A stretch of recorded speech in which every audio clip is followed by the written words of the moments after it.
Recording is in progress. All yours.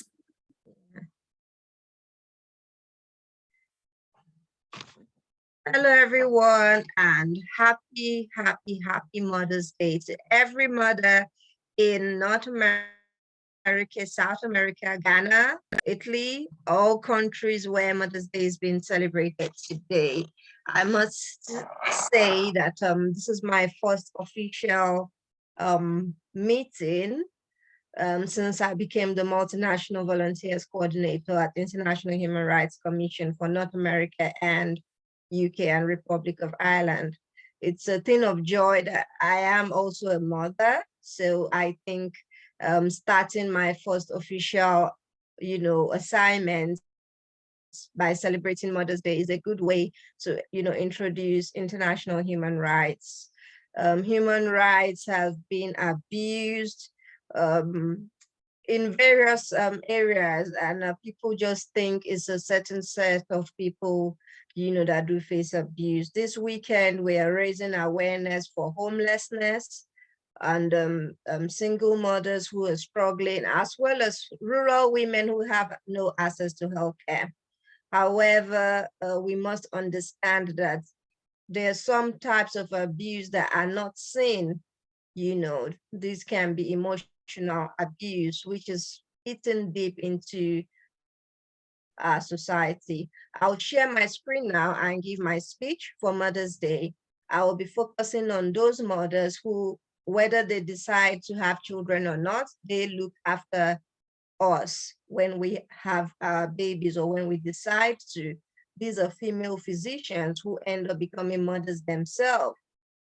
Nobody thinks about it, about who's going to look after, the children of the nurses while they're trying to, put our babies to sleep, for instance, and a lot is happening. And, we just want to make this weekend a special one and raise awareness for areas where people have ignored.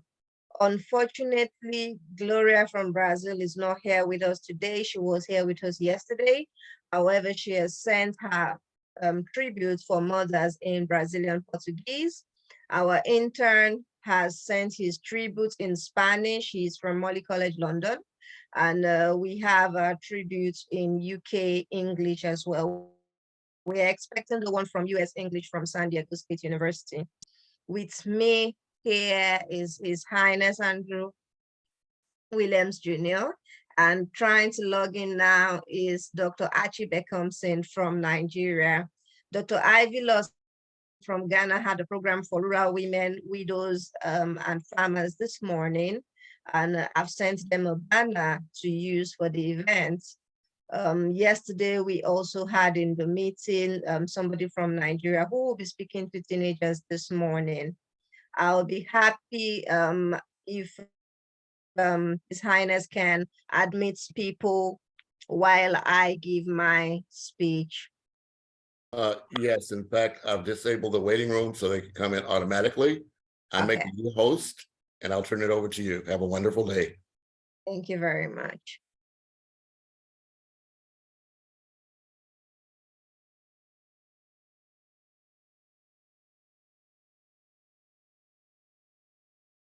I am sharing my screen now, and I'll be reading from chapter 8 from one of my books.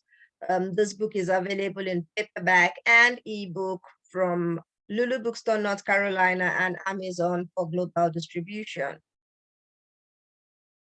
Chapter 8 of Keys to Successful Leadership in Healthcare Settings. Deciding duration of leave for physician mothers. I assume you can all see my screen.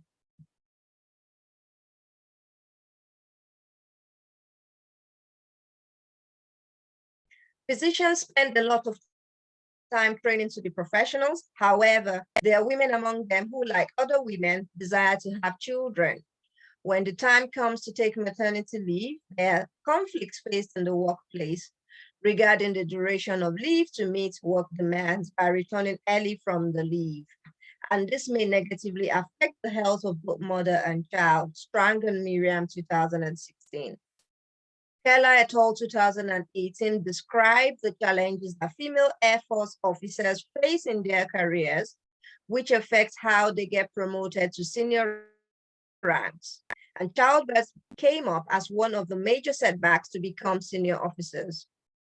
This chapter will explore the health benefits of parental leave and conflicts arising in the workplace regarding parental leave. Recommendations for healthcare organizations to ensure that workplace conflicts surrounding parental leave have also been provided in this chapter. Case study. Physician mothers and conflicts with maternity leave. The focus is physician mothers in the United States. Jones, Royston, Hung, and Wright, 2019, published the results of the emotional/personal and intergroup conflicts that arise in the workplace concerning maternity leave and the preparedness for work after childbirth by physician mothers. The survey involved 844 physician mothers over a 4-month period. Based on their experience with the first child after medical school, 59.7% had positive reports for emotional support from colleagues. However, there were more negative reports in the study, which included insufficient leave time as the majority, 89% preferred 11 weeks to 6 months as maternity leave against the current 5 to 12 weeks maternity leave, which is usually unpaid. Inadequate childcare, 35.3%. Discrimination at work, 18%, as well as lack of time, 48.2%, and facility, 32.2%, for breast pumping within the workplace to provide food for the infants. Workplace conflicts related to parental leave. Various types of conflicts exist in the workplace. While different industries experience similar disputes, the healthcare industry commonly experiences these 3 kinds of conflicts: intergroup, interpersonal, and constructive conflicts. Fallon, Begun, and Riley, 2013. Intergroup conflicts. Physicians are elite and can be categorized as conservative group in the workplace. According to the study by Masters et al. 2017 on the working conditions of Americans, women are more likely than men to report difficulty arranging for time off during work hours to take care of personal or family matters. The study further reveals that female workers earn lower than their male counterparts despite educational qualifications, which was more evident among younger and prime age women, Masters et al. 2017. For example, in the US Air Force, female officers are found to retire early or do not attain high levels of seniority due to childbirth and maternity leave, Keller et al. 2018. This kind of difficulties experienced by educated women brings about workplace conflicts regarding the duration of maternity leave and promotion to senior roles. Emotional/personal conflicts. Discrimination is a form of emotional abuse that happens in the workplace, and physician mothers, as described in the case study above, suffer from it as well. Joins Royston, Hung, and Wright, 2019.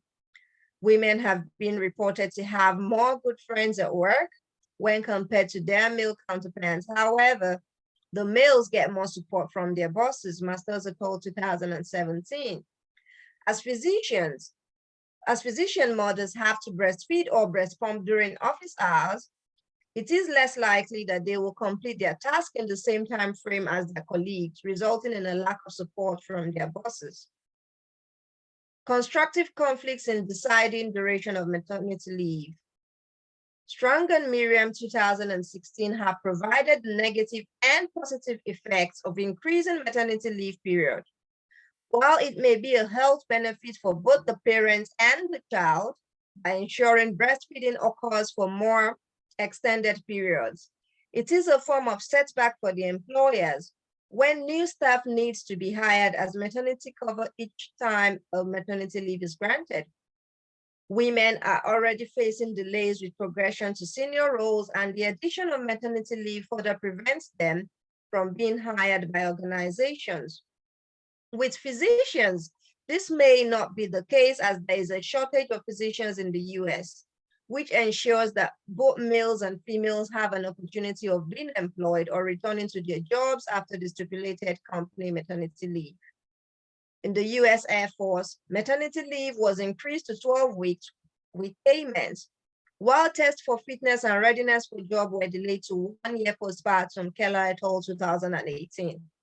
This ensured that eligible female officers were made to stay in reserve with payments for up to 3 years before they are ready to work fully.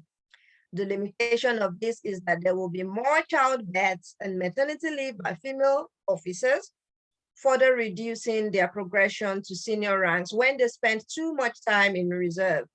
However, there will be more female officers in the force overall due to consideration for maternity leave. Recommendations for parental leave in healthcare organizations. Studies on the conflicts arising from maternity leave in the US Air Force, European Union,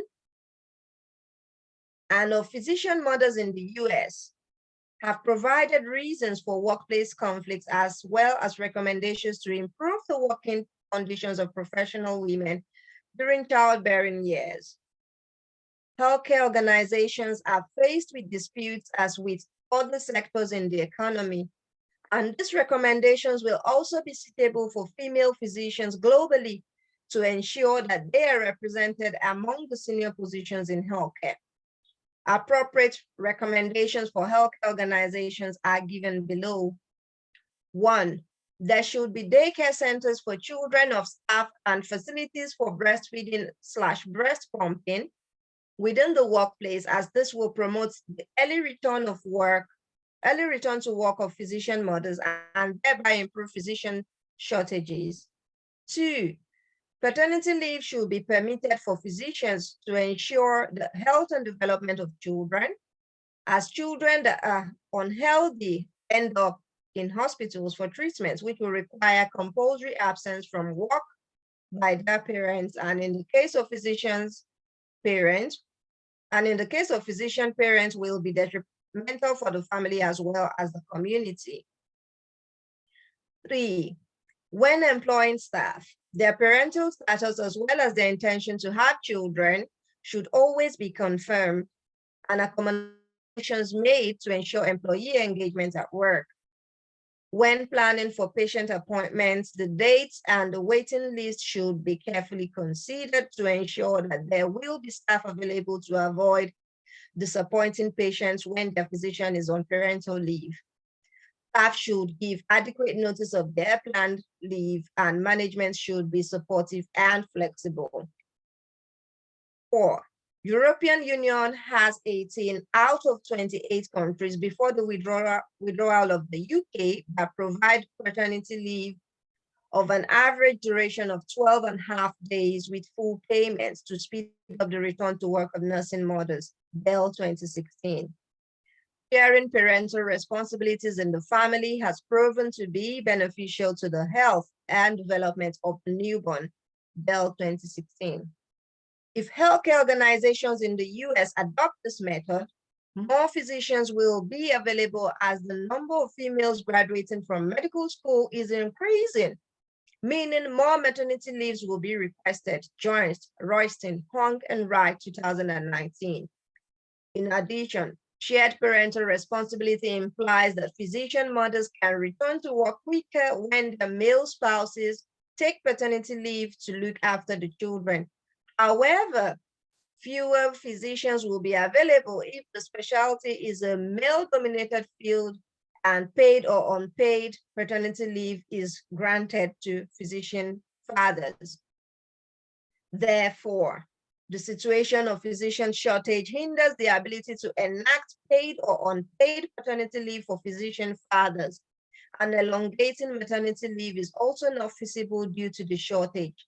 In the long run, unhealthy babies result from the short maternity leave, and the healthcare sector has to deal with the resulting problem. One way an organization can tackle the challenge is to have an equal mix of male and female physicians, as well as a fair distribution of employees who are soon to be parents and those who are past the childbearing stage. In summary, this chapter has provided a case study that explains the current conflicts the female physicians have in their workplace after childbirth, the recommendations described by the US Air Force on ensuring women get to senior ranks provide a better way to treat female physicians who need more time to look after their infants. The European Union has offered support for maternity leave and included fathers by the creation of parental leave or paternity leave to reduce the stress on women.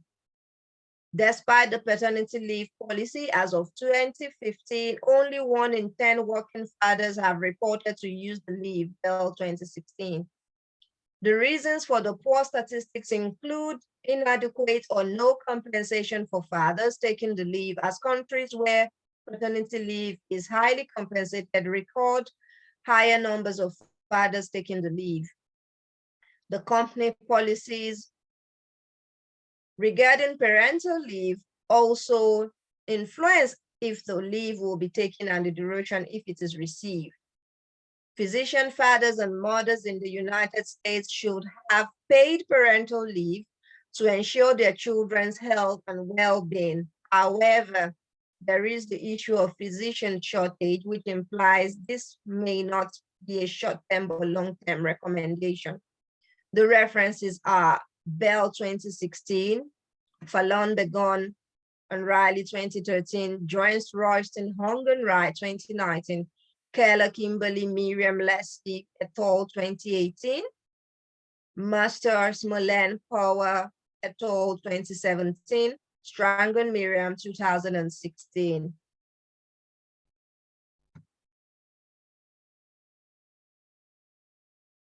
Yes. So with me, I have Dr. Archie Beckhamson, who happens to be a female lecturer. So we will take a little, digression from healthcare to academia and discuss the maternity leave and how women in academia perform when it comes to maternity leave. Please unmute yourself, ma'am. Okay, greetings everyone. Greetings, ma'am. I bring you greetings from Nigeria. We can't see your face, ma'am.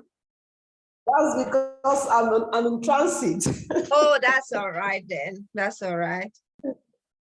Greetings.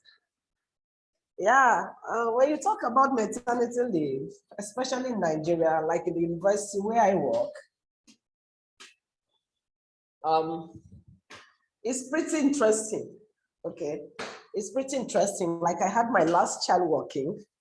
I didn't have much of a problem. My maternity leave was officially 3 months, but I was at home for about 6 months. That's because my HOD, my boss, so to speak, was very understanding at the time. He gave me all the time I needed, and he gave me all the assistance and the help I needed. So it was really easy for me. And it's like that for many other, professionals down here. But when you're talking about maternity leave in the state ministries, where you have a boss who reports directly to the government, and they have supervisors coming to, to supervise your organization on a daily or monthly basis, it's quite difficult for them.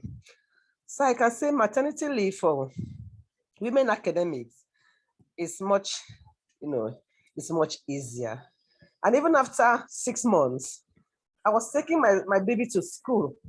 He would sit by me, in the office while I, went about my duties. But I had somebody who would stay with him in the office while I go to the class to lecture. So it was much easier. But I know that it's not easy for a lot of women out there. I know of a woman who, had a 3 weeks old baby, and she was made to go back to work, especially when you're working in private firms. you have to go to work because they pay you from what you have, the services you've rendered. So in that situation, you don't have to stay at home for 3 months stipulated period for maternity leave, but you stay at home depending on how many days or how many weeks they approve for you. So maternity leave is, let me say, dependent on where you're working. In some industries or firms, it's flexible, while in other industries or most industries, it's not as flexible as it should be. And I know that a lot of women are going through stress. They are going through, I call it necessary evil of having house helps to take care of their children. And most stories don't end well. But I believe that much can be done, by helping each other and seeing how much, the government, if we can maybe pressurize the government again to see how they can coordinate or control private firms, private organizations, be a little more flexible when it comes to maternity leave. But for academics, I think it's pretty interesting, to go on maternity leave because you have all the time, you have your time, you have the time, and there's no pressure. Thank you very much, Ma. That was a beautiful contribution coming from Nigeria. Dr. Ivy Lawson, representing Ghana, was here yesterday. Yesterday, we talked about mother tongue, and we talked about women not being able to, support their families when children go to school. I'm saying this because you are in academia, and they ask the children, what is your mother tongue? The children are confused. And then when they get home, the mother just writes the language of their ethnicity, for example, just their ethnic language. However, for instance, if you are from the East, you write your, maybe you are Igbo, you write it their mother tongue. However, the the children can't speak the language because the mother can't speak it, and they can pass on what they don't have. So like the example you gave, Dr. Beckham, saying that somebody had to, deal with a 3-week-old baby. Such a baby, imagine if the language of the nanny, let's assume that somebody has a baby that has to drop with the nanny, and the nanny speaks a different language from the birth mother. So such a child, when they ask the child, what's your mother tongue, there's going to be a lot of confusion. It's not only in such situations, even in the US, for example, if a mother was born in the US and lived in the US for maybe 50 years of her life, even if the grandmother came from West Africa, for example, and they asked the grandchild, of that scenario, what's your mother tongue? It's going to be difficult because the mother who has lived in the US, for example, for 50 years only spoke in English. So there's nothing to pass to the child, and then it affects. So the reason why we're talking about this is because maternity leave is very important, in the care of children. So when children are not able to spend time with their mothers, they are definitely not going to be able to pick up the mother tongue. So it's kind of related, there's an association between a mother tongue and maternity leave. If a woman has more maternity leave, even if the baby can't speak, but the little things you're saying, by the time the baby starts to speak, he picks one or two things and is able to respond, even if they can't speak, but they know what you are saying means come, means go, bring that, they can relate. The education system, doesn't support children to speak their mother tongue, for example. So everybody has to speak the national language, and this affects, if the child is going to be able to learn the mother tongue. However, in the past, the reason why mother tongue was important was that it was assumed that you spend, if not 90 or more % of your time with your mother, and the language of your mother is what you end up speaking.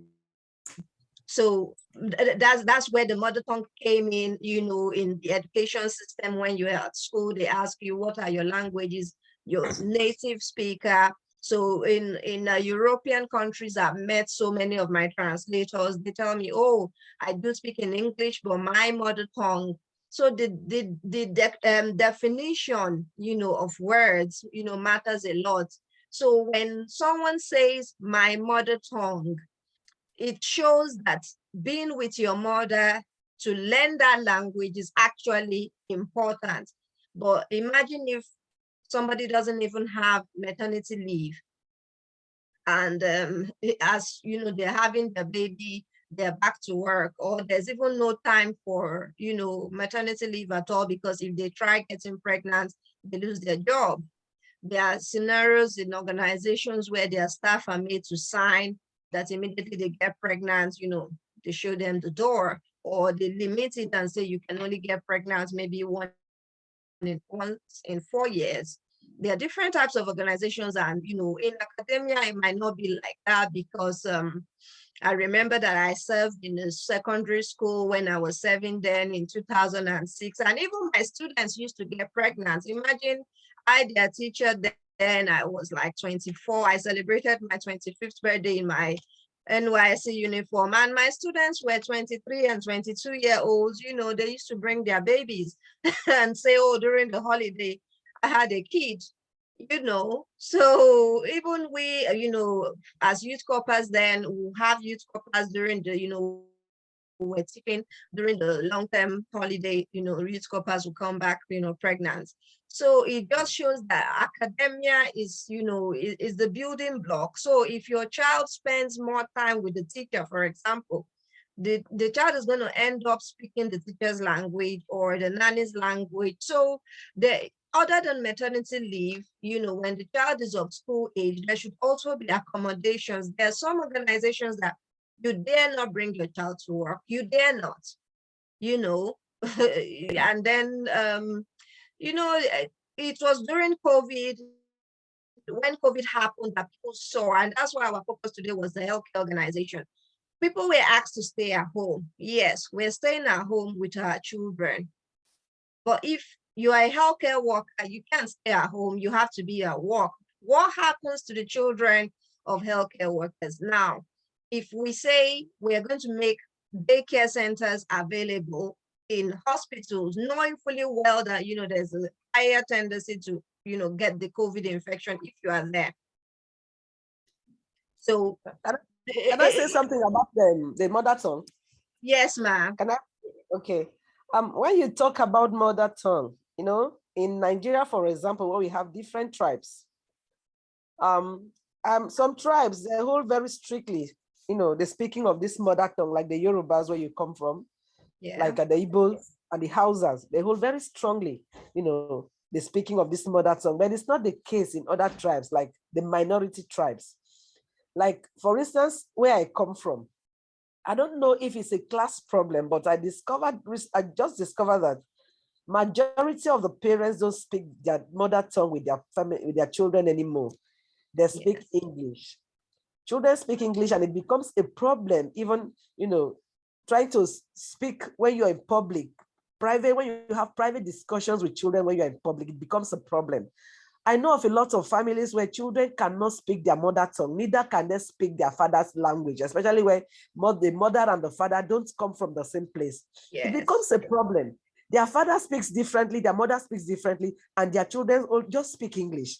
And my colleagues and I were trying to, you know, carry out a study on this to find out exactly what the problem is.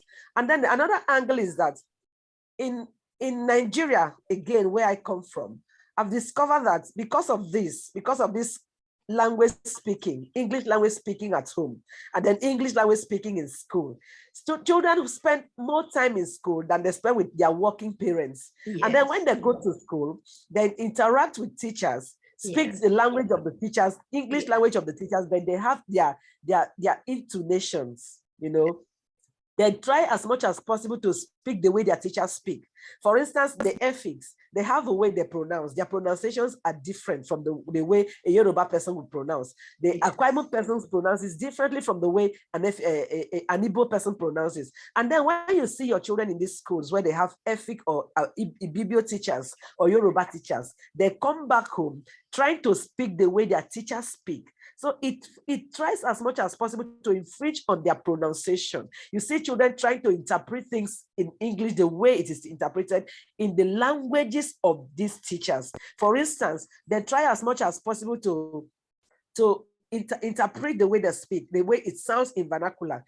For instance, if you are telling a child, I'm coming, you're going, but you're telling somebody you're coming. That's because in the language of the teacher, I'm coming is, is spoken in that manner. I'm coming, but you're going. But in English language, it's not supposed to be so. So we see most of these discrepancies in children, depending on the teachers who take care of them. They tend to speak the way the teacher speak. They tend to pronounce the way the teacher pronounce. So mother tongue is very vital. And I tell most of the young ones coming up now, I say, no matter how busy you are, no matter how well educated you are, no matter how well spoken you can speak, or no matter how well you can speak English language, try as much as possible to initiate your mother tongue with your child. Yeah. Let those basic things, bring this, good morning, carry this for me. Let it be spoken in English so the child can, learn alongside. English is a general language. If the child does not learn it in the house, the child is bound to learn it outside the house or in school. But the mother tongue is not, lavished everywhere.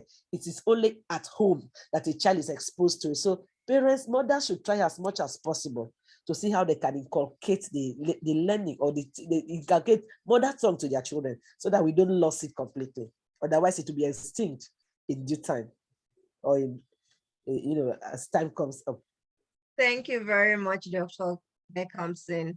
Chiamaka Okemili, do you want to add anything before I announce the special project for today? Chiamaka, over to you. Unmute yourself, please.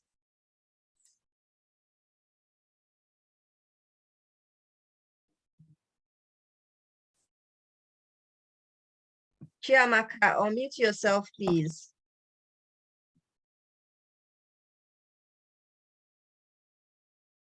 Okay.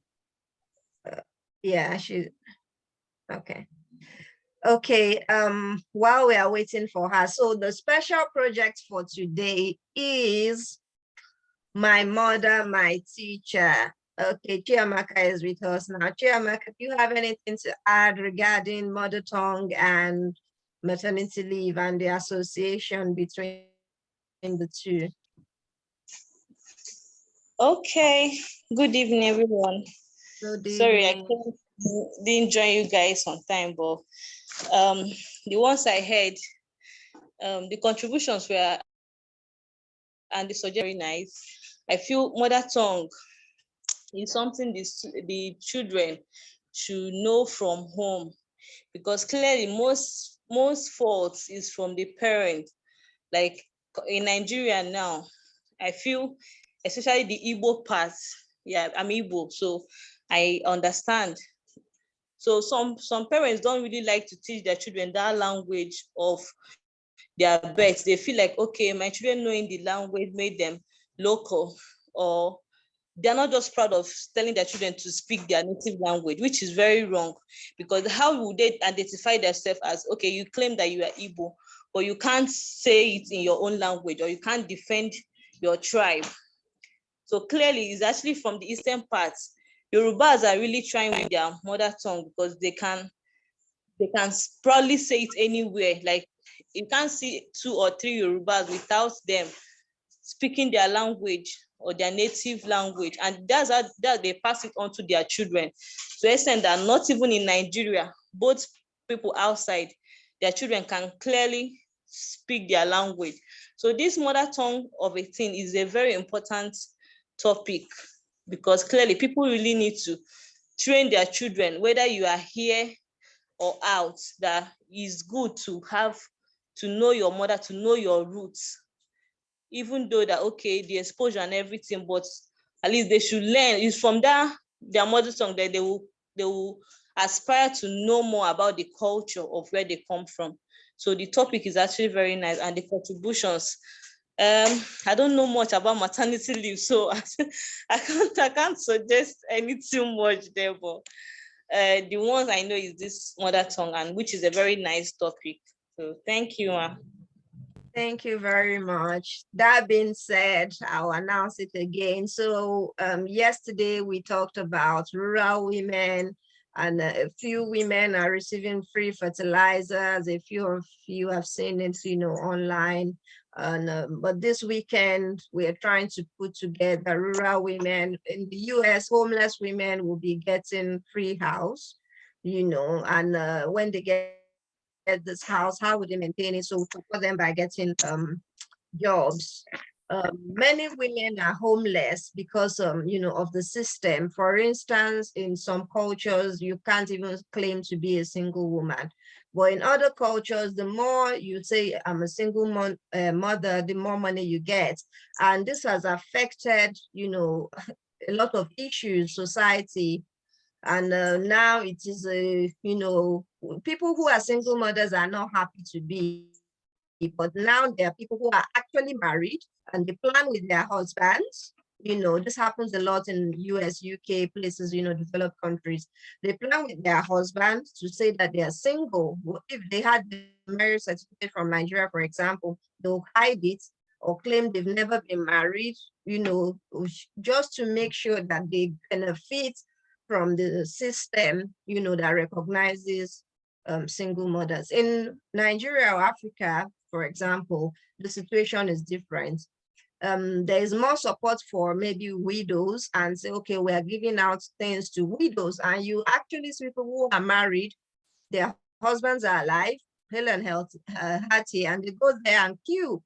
And the husband is like, where are you getting all these things? And they said, oh, they went to give widows some items, and you went and collected, and they'll be like, you are not supporting, so I'm practically a widow. It's painful, especially coming from someone like me who, I became a widow at the age of 37. I had to leave United States and go to Nigeria and be a widow.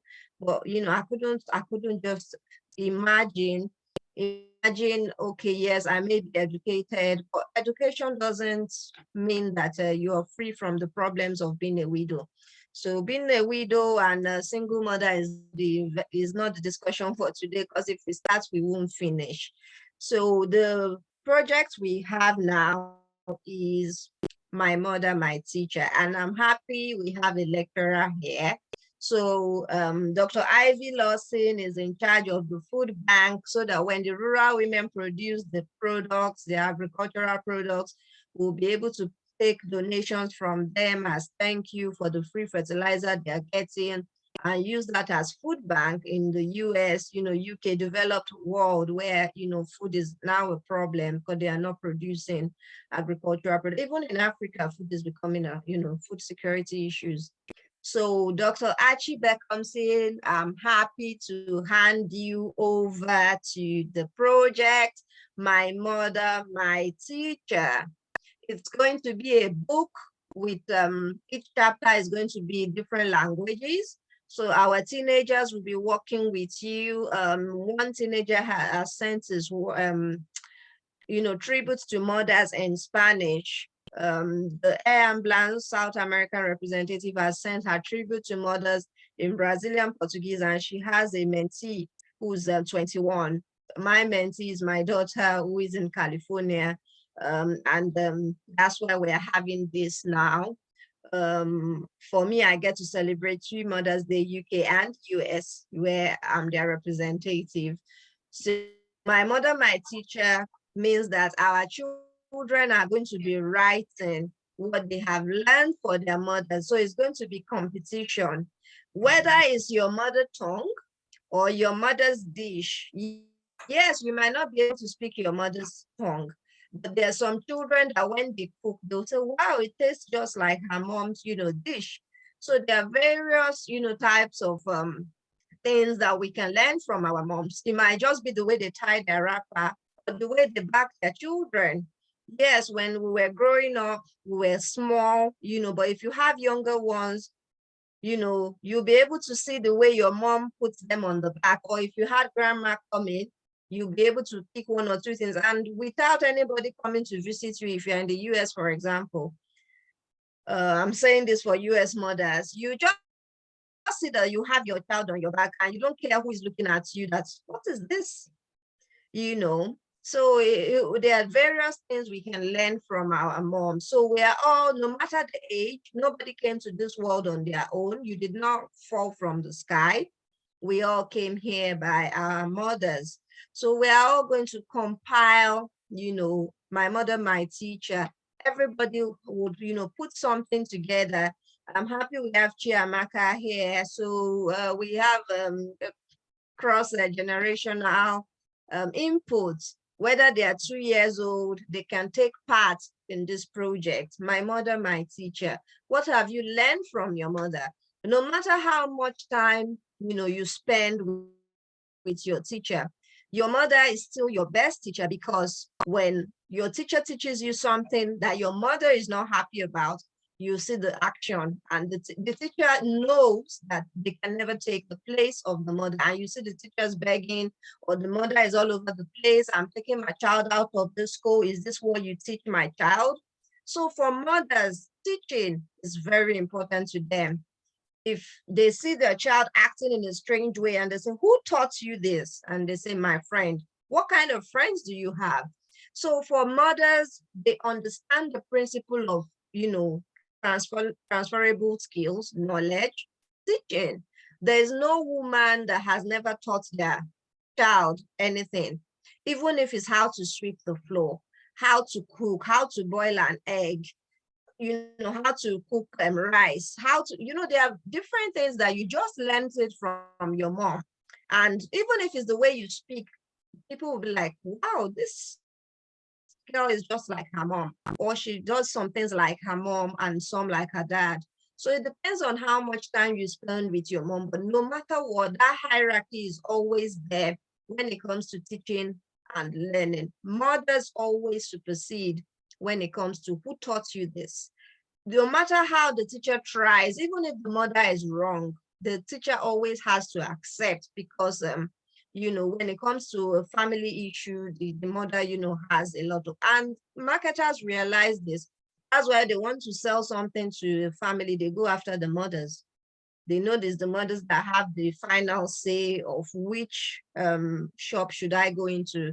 You can't, a man just might say, oh, whichever you pick, because they are the ones going to cook it in the kitchen. So they know the ones that taste better. So marketers realize this and use that to their advantage. How much more we that we are mothers ourselves, why don't we use it to our advantage to change the world and say, my mother, my teacher, what are you teaching your child? You need to know what your neighbor is teaching their child, because if something happens and you are unable to teach your child, your neighbor, or your family member ends up becoming the mother of that child, and everything is a mess. And our children are learning from all sorts. As I'm happy that Dr. Beckhampton spoke about, private school system and all of that. Children spend so much time, at school. And yeah, school is important, but it has also been part of the dangers to family life. We want to be able to support the education system and the family units to make sure that we have, an improved community. Chiamaka is here. Chiamaka, you also be on the My Mother, My Teacher. You can put your contacts in the chat for Dr. Beckhampton so that she can contact you. I'm happy we had this meeting today. Today is the real Mother's Day. Yesterday we had more people because it was a weekend and people could join. But right now, globally, where Mother's Day is being celebrated, mothers are actually in church. My daughter is actually in church in California, and I'm here in the UK.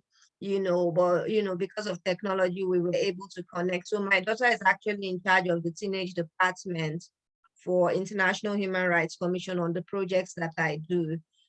We want our children to be part of this project. Imagine if somebody asked my daughter to write, my mother, my teacher, you know that she's going to write even things that people don't know about Dr. Yewande. She's going to write and write and write.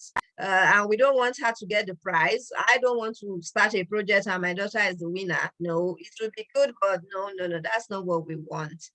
So we want our children to take part. So as teenagers, she's going to support the children and the teens to put their presentation together. And you see within the next 1 week, you see children from different countries putting their write-up together. I have an IDP camp in Abuja and an orphanage in Ondo State, both in Nigeria, that I support. I was surprised during Martin Luther King Jr.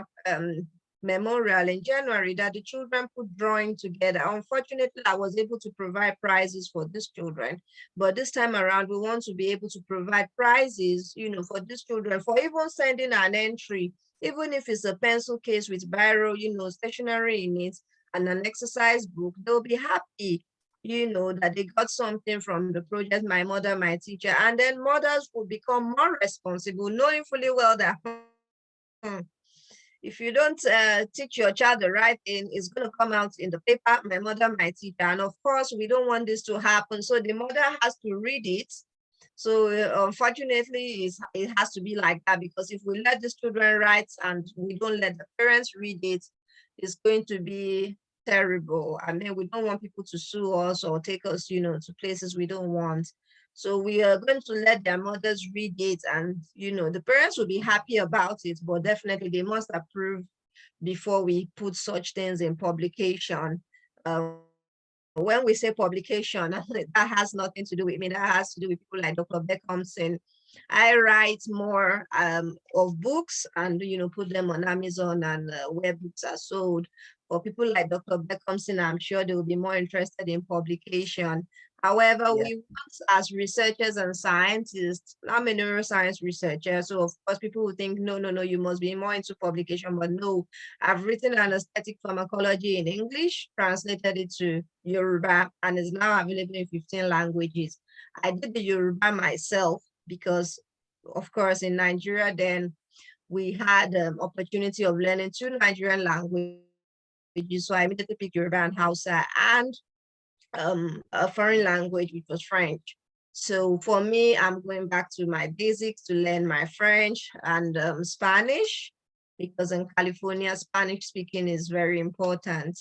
We have a lot of people from Mexico, and you need to be able to speak in Spanish, otherwise you have patients that you can't even talk to because they don't speak in English.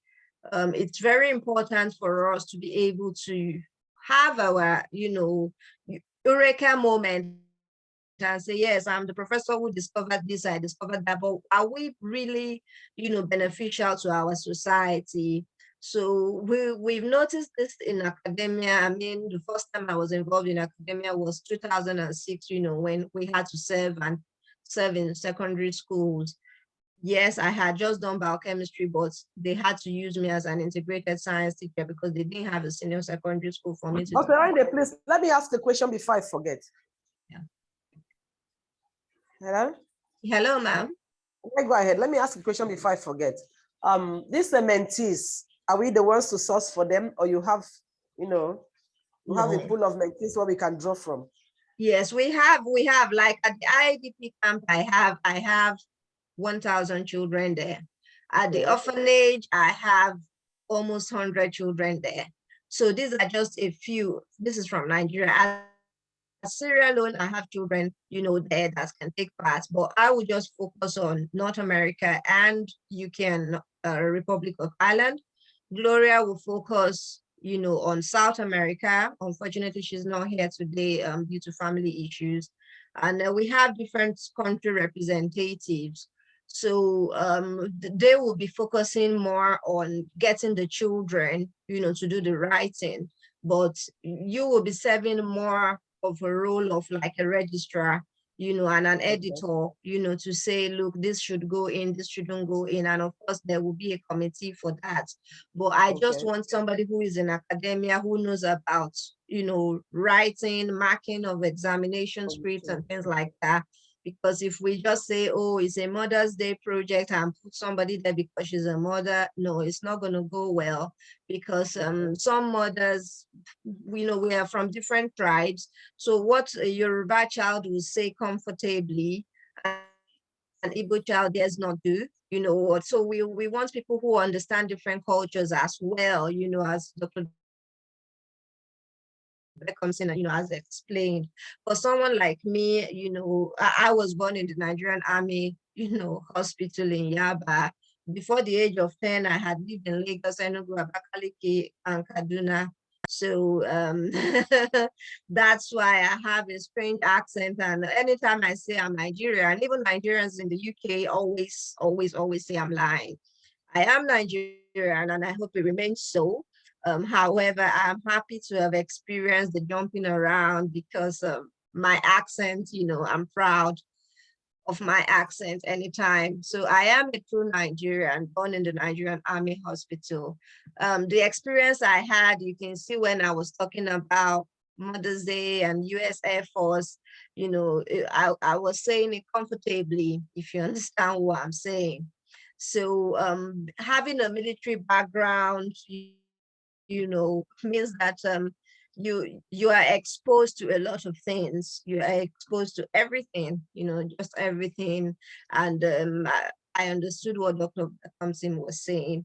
By the time I left Enugu and got to Lagos, I was pronouncing my name as Yawande because that's how my Igbo teachers pronounce it.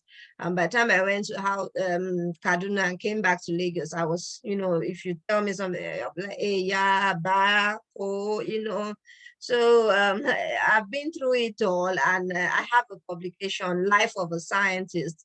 So that's another project for people in science who want to do STEM engagements for children. So Life of a Scientist is a project where we look for scientists who are doing well in their communities, and we want them to know that scientists are real people. They are not people that, they don't comb their hair, they don't brush their teeth. No. So we have real life scientists who live in the community with us. So Life of a Scientist is also available in my publications. And I have been teaching science, STEM engagement to children in the UK and US. Unfortunately, there is no support for STEM engagements in Africa. And I want to make sure there are more people like me, but unfortunately there's no support because the equipment, they're not there.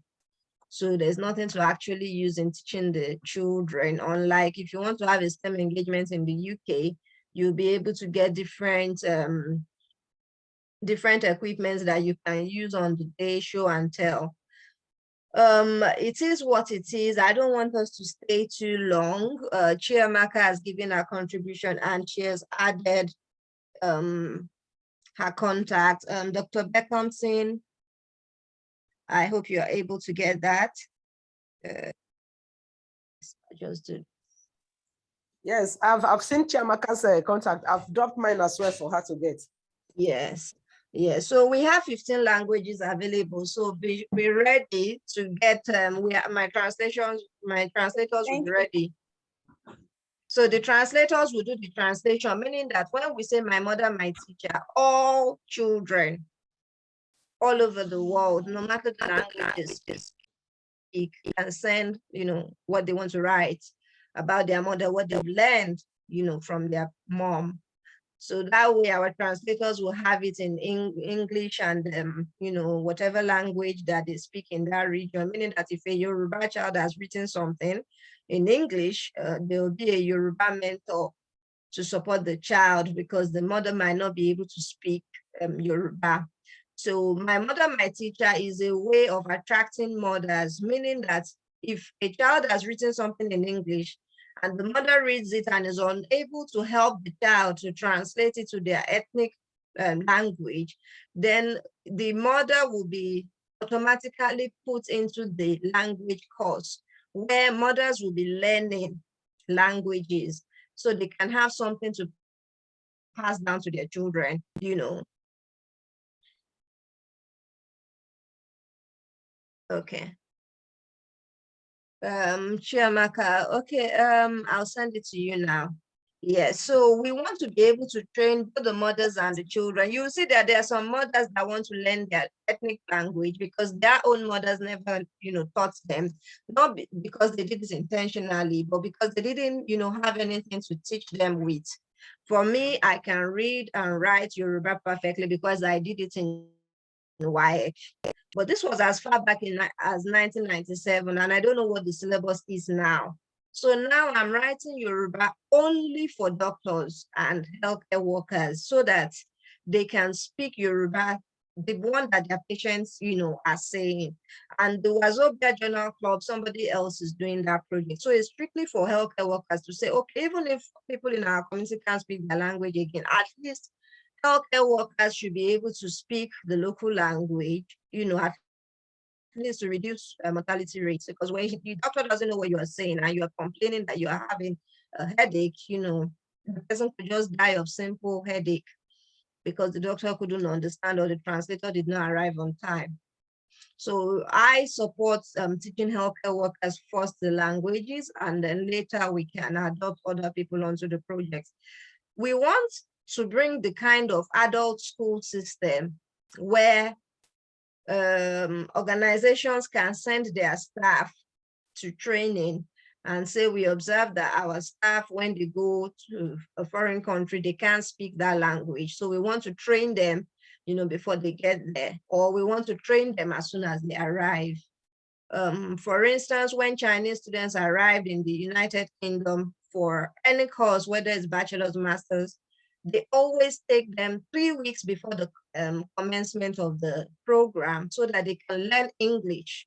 There's no excuse to say I'm from China and I can't speak in English, that's why I failed the exam. No, because immediately they arrive, you know, there's already a discussion with their governments that, look, these people they are scientists, they know everything, but their English may not be good, which will affect their performance in the exam. So the UK relation with the Chinese government, I think, is a strong one. But because Nigeria, it is assumed that we are colonized by the British, so we must speak in English. By the time Nigerian students get abroad, sometimes people are always like, no, you are not Nigerian. Why are you saying I'm not Nigerian? I am Nigerian, but because the way I speak is, you know, maybe more polished than another Nigerian that they know, then they assume that all Nigerians can speak in English. And it affects the children, because by the time you want to register your Nigerian child in a primary school in the UK, they'll tell you that your child needs an English tutor, and you'll be like, but my child understands English, because the you know, English language proper is actually different from what was handed down to us in Nigeria. And the way we pronounce things is actually different. So it's like you need to go to an English school. Imagine if you're going to be doing a PhD for 4 years and you can't speak in, you know, British English. It's definitely going to impact you when they say, oh, we want to welcome you. You've spent 3 months. It's your first 100 days as a PhD student. You are going to give us a seminar and you can't speak in British English. You know, sometimes you speak as if you are speaking an Indian language, and people just start walking out of the room. It's really going to be painful, especially when you're a sound, you know, researcher in the subject you're trying to give the seminar on. I'm leaving my contact in the chat room now.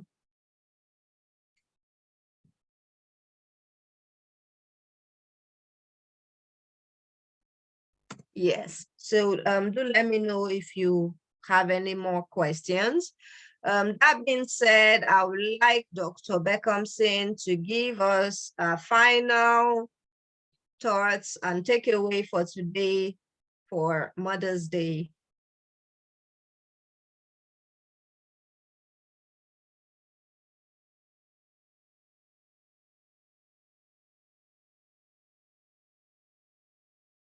Hello, Dr.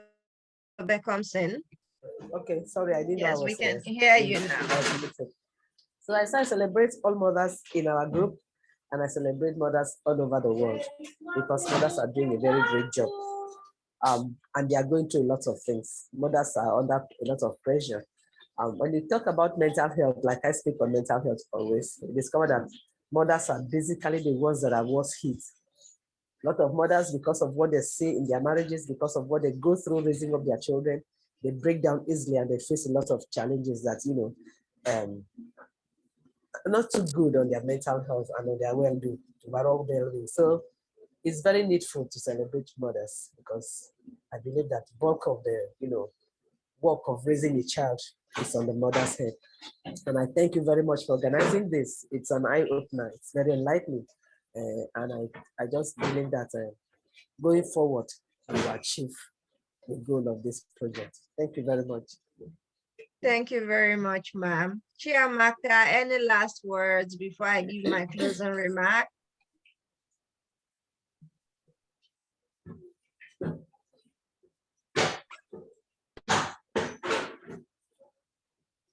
Chiamaka, any last words? Okay, thank you very much, Dr. Yewande, for organizing this program. Thank you also, Dr. Achi. Your contributions are actually very nice. So, Mother's Day celebration, I feel mothers should be celebrated every day because clearly the work is not easy, trying to run a family, the children, making sure your children, training your children well, your husband, your families. So it's clearly not easy. So we celebrate our mothers. And also, yeah, the program, this topic, I really learned a lot because, yeah, there was some points I picked in your discussions. So thank you for organizing this program. I appreciate it. Means a lot. Thank you, Dr. Akchi. Your contribution is also nice. So Thank you. Thank you, Chiamaka. It's nice to have you here too. Thank you very much. So on behalf of all mothers, I'll do my Mother's Day special. Yesterday I did only one song, but today I'm going to do two. So today I promised we will be speaking our local languages, but unfortunately, Gloria was unavoidably absent, but she sent her tribute to mothers in Brazilian Portuguese. So I will do an international one, which I learned from my teacher, and I will do a local one, which I learned from my mother. So the international one now to all mothers. Ave Maria, O Maiden, O Mother, proudly the children who call upon thee.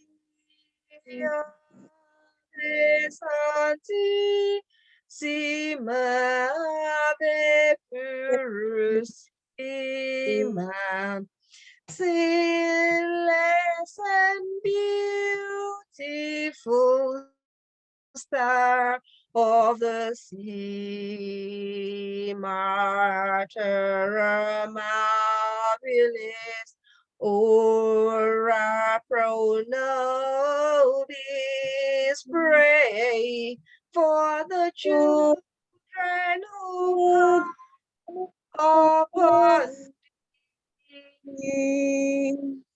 Ave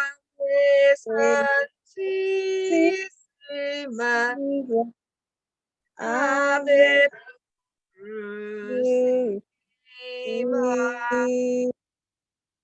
sinless and beautiful star of the sea. And then for my mother is a retired nurse, and I'm a neuroscience researcher. And my daughter is an aerospace engineering student. So I hope whatever I've learned from my mother, I've been able to pass to my child, but I just noticed that it's been a scientific line. So for my mother. Ìyá ni wúrà iyebíye, iyebíye tí a kò lè fowó rà. Ìyá ni wúrà iyebíye, iyebíye tí a kò lè fowó rà. Wow, that's interesting. Oṣù mẹ́sàn-án, ó pọ́n mi fọ́dún mẹ́ta. Ìyá ni wúrà iyebíye, iyebíye tí a kò lè fowó rà.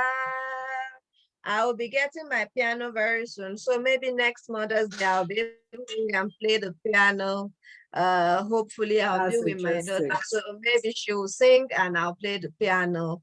My father studied music at University of Nigeria, Nsukka. I am a Nigerian. So Nigeria is my mother. So That's great. Thanks for all the songs. Yes, we want to say thank you. You know, you don't know the value of being a mom until you are one yourself and you experience it. When I was coming to study PhD abroad, it was I was already married, and when you are married, you are gone, and then you come back you want to go for PhD. But my mom, being a nurse, and she supported us all the way.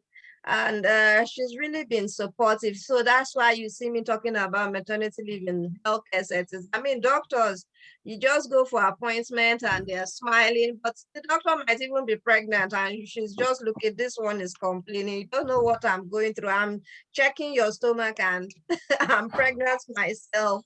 So nurses also experience this as well. It was not until my daughter was, leaving Nigeria, going to study abroad, going to study aerospace engineering, and she was so happy.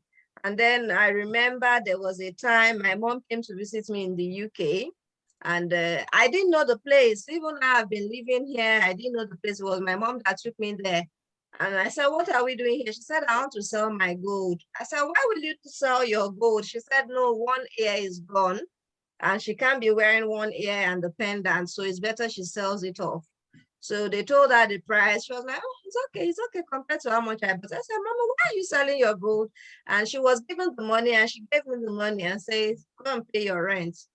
When your mom comes from Nigeria, to the UK, sell her gold and give you. And I'm like, but I'm here already. Why do you have to sell your gold? She says, no, let me do it. I'm your mom. So Mothers are supreme. In January of Mothers this year, the same place where my mom went and sold her gold in the UK, I went and sold my gold and I said, where will I get 1.8 million? My daughter is going to America. I sold my gold. It wasn't up to 1.8, but I always, smile when I remember that day that, no wonder mothers can sell their gold. So Iyani Wura means gold, so if your mother can sell her gold to send you to school or, do something great in your life, and then you come back and say, the mother has not done, you don't need any gold. That mother is your gold. So Iyani Wura is my mother is gold. So being a mother and experiencing it too. And when my daughter wants to argue, I say, I sold my gold to pay for flight from Nigeria to America.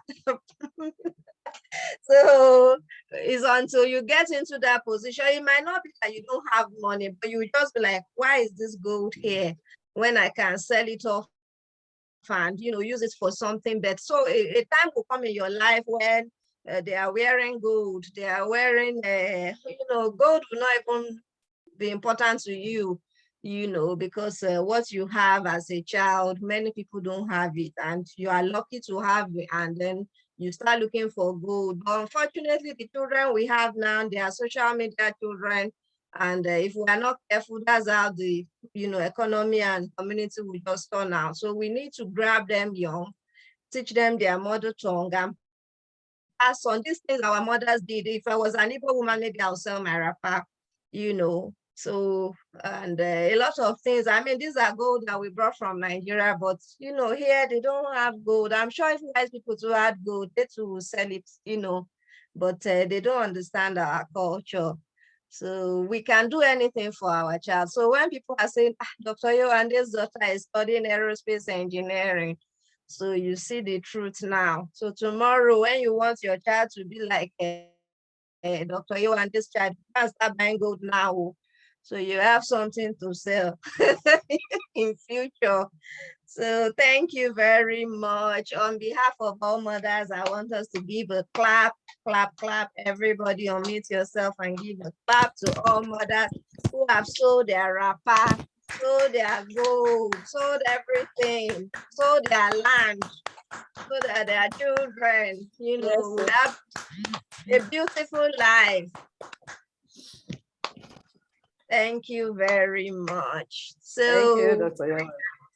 We look forward to a successful project, my mother, my teacher. So it's not only nursing I learned from her, I learned how to sell good and take care of child first. Yeah, my own mother was a teacher and a widow too. So I know how much she suffered to see us through school. Yes, yes. 6 of us, our father died when we were very young. She single-handedly trained 6 children to university, and unfortunately, she didn't live to enjoy the fruits of her labor.